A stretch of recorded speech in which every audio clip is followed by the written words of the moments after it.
Today I'm driving. I'm not going to look at you. She's probably not smart. I should probably be looking at you.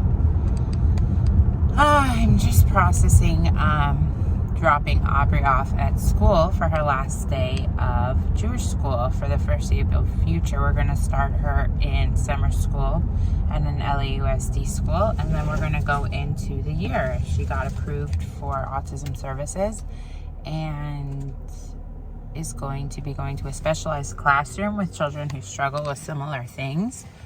But it's a not Jewish environment, and it's, you know, as a mom who loves Yiddishkeit and loves Torah and loves Shabbos parties and, you know, Yomim Tovim projects and all this stuff, it's like really, really hard to process, and coming in waves, you know, like the whole thing comes in waves, but this specifically, like mourning the idea of her continuing in Jewish school.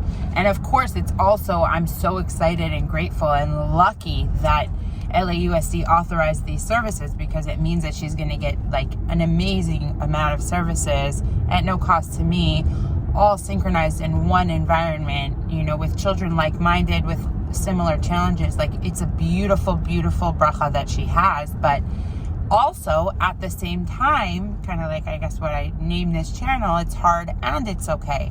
You know, like, it's really hard to think of the fact that like she could be doing projects for Christmas or Halloween, or like when I know that my friends' children are learning about Hanukkah and other beautiful holidays that are infused in our home, you know, and I know what I need to do logically, you know, like logically as a mom, I know like it's my responsibility to pick up where the school will leave off. The school will help her emotionally and educationally in secular studies, but it's my responsibility to teach her about, you know, hashkafa and brachos and Torah and mitzvos and Yomim Tovim as they come, and not only to teach her about it, but to instill excitement in it, you know, make it sweet, make the Torah and the mitzvah sweet for her. It makes me very sad to think that like it's not going to be all consuming for her, that Yiddishkeit is not going to be all consuming in her life. You know, it's always been in our family, ups and downs, whatever it is, that's always been the priority, is to have it all consuming. On Friday, this past Friday, I was dropping her off at school and I was literally crying in the parking lot thinking that this is her last Shabbos party. You know, it's like really, it's hard, you know, for a kid. I want my daughter to be exposed to it all day long. I want her to feel the love and the excitement about Yiddishkeit and Hashem and serving Him and doing all these things.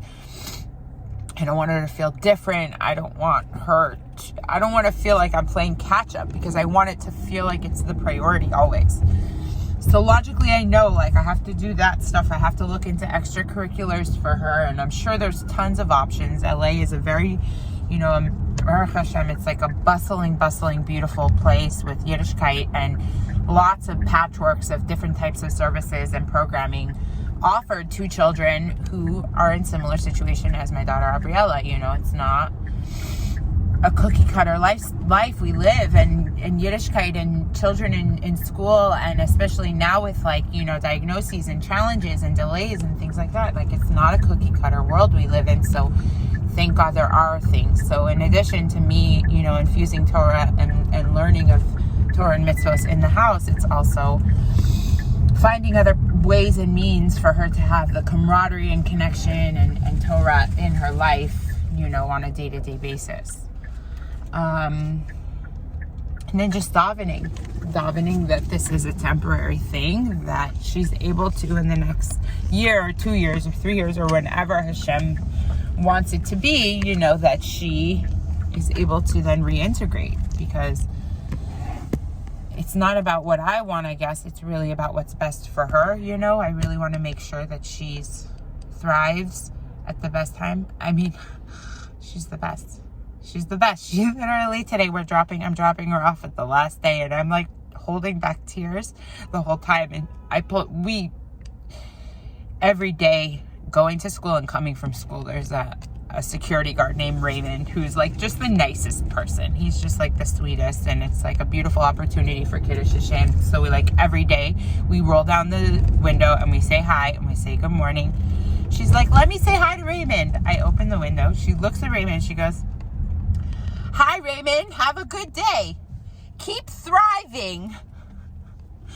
Like, that's my daughter. That's my daughter. And she's such a strong warrior. And if anyone's going to do it, she's going to do it. And I need to match her strength, man. It's like hard to match her strength because she has this unbridled love and relentless strength to like persevere and get better and work on herself and listen. Like, she's growing and she's getting better and better at everything, you know. I can't wait for these services to start so she could just like catapult into a whole nother level. Anyways, so for everybody, have a good day and keep thriving.